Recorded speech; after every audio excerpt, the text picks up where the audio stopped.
Welcome back to our program. As we were saying earlier, we're going to be talking about the asphalt, but we want to look at the technology that's now involved, and we want to look at quality control, those kinds of issues. And this company has a very large laboratory where that work is being done, and I'd like you to meet some of the technicians who are involved in making sure that the asphalt that's laid down in our transportation sales tax program roads, along those roads, are the best and quality. Welcome to our program, guys. I'm going to ask, let's see, Randy Funderburk, Yes. and you are manager, Quality Control Lab. Yes. And then Jason Ellis, your assistant Quality Control Lab manager. Yes, ma'am. So each of you can talk to me about what goes on in this room. And I know there's some technology here, but what brings the quality of this product? What are the things that you're looking for that let you know that that batch of asphalt that we're sending out here for the roads in Charleston County is the best we can produce? Well, I think one of the things that we strive for, it's not just important to be in spec. You do have upper and lower tolerances, but you have targets. And that's what we really strive for, is meeting those targets, whether it be looking at the liquid that's in the asphalt or the gradations. Everything pretty much has a target, and that's what we focus on. When we were talking with some of the other gentlemen earlier, we talked about the fact that there are aggregates involved, and these aggregates come from stone, probably in this area. Yes. And then it's ground up, and then it's sent through the conveyor belts, and then eventually it ends up where, and then how does it get in here Actually, for testing? it'll actually come from the Midlands of South Carolina.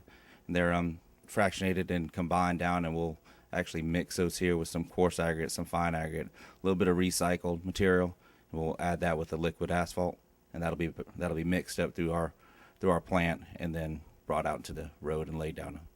I assume that you're testing the mixes that come out. And when you test those, what are you looking for?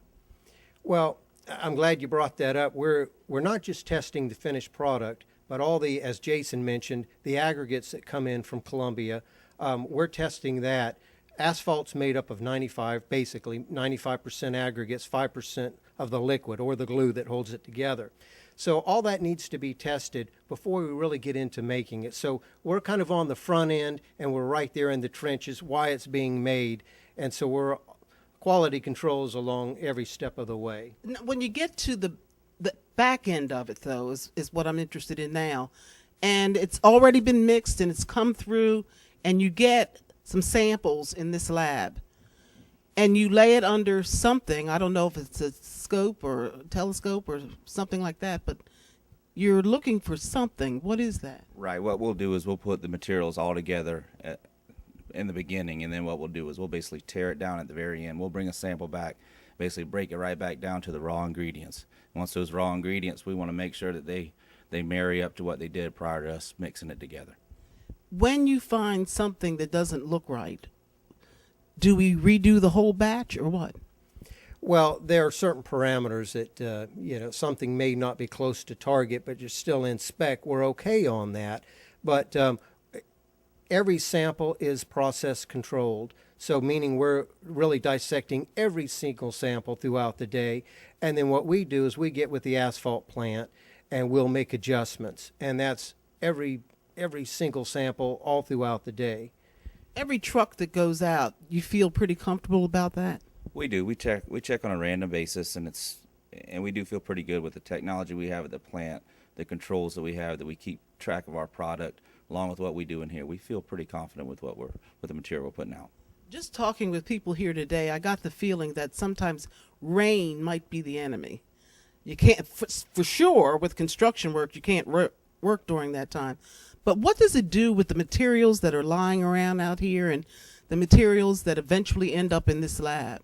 Right. I mean, rain is devastating to us. We do have to let it dry out. We've made some modifications to our yard where we've got some drain down ability. We'll feed that information to the plant. We'll run moisture content twice a day. We feed that to the plant with the controls we have. With our technology, we can adjust for that to allow for the material to dry back. I also heard that some recycling goes on.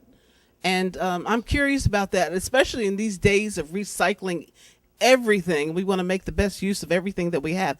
How does that work here in an asphalt? Not a factory, but a business. Close enough. Okay, Yeah. a plant. No, we're excited about that as an industry, and happy to say that asphalt is one of the most recyclable products on the planet. And when I say that, what's exciting is, and I think as taxpayers, we all benefit from this, we're able to mill up, if you go down the road and right before it's getting paved, you might notice that there's a rough texture out there. We've milled up because you don't want the asphalt getting above the curve where you have improper drainage. So the old asphalt may be milled up. We're able to recycle that into the new mix. And there's great benefits to that because it strengthens the mix and there's testing that's done on the design level, making sure that the mix is strong enough or has stability where it won't rut as easy. And the recycled helps in that. So that's something that benefits the mix, but also you're able to, because you're not just using all what's called virgin materials, like the stuff coming from Colombia. You're able to introduce the recycled with the new aggregates. You're able to pave longer distances for hopefully the same cost that you may be otherwise. What has changed today from yesteryears? You all have been around for a little while. What has changed in terms of looking at the asphalt and determining whether or not it's the best product that you can put out there, determining whether or not it's going to hold up for a period of time so that the taxpayers feel that their money is going to a good cause? Well, again, I think the testing has increased from years ago. The testing has really just increased tremendously. And right behind me in the lab, we have ovens that are computerized.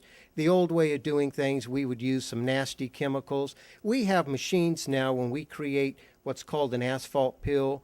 The old way technology was back in the 50s, and we're taking brand new technology where we're simulating what the rollers are doing out in the field, and we're able to capture things that you can't even see or touch. They're called volumetric properties, but they're things we measure, like how much air is in the asphalt. And those are ways we get paid, but it's really taken asphalt to a whole new level that we can sit there and just dissect it and analyze all these things. So it's really taken asphalt to a whole new level. What would we do without technology? And it's here to stay, isn't it? Thank you, gentlemen, so very much for talking with us. We'll be right back, and we'll learn more about aggregate and how it's done. How is this asphalt made?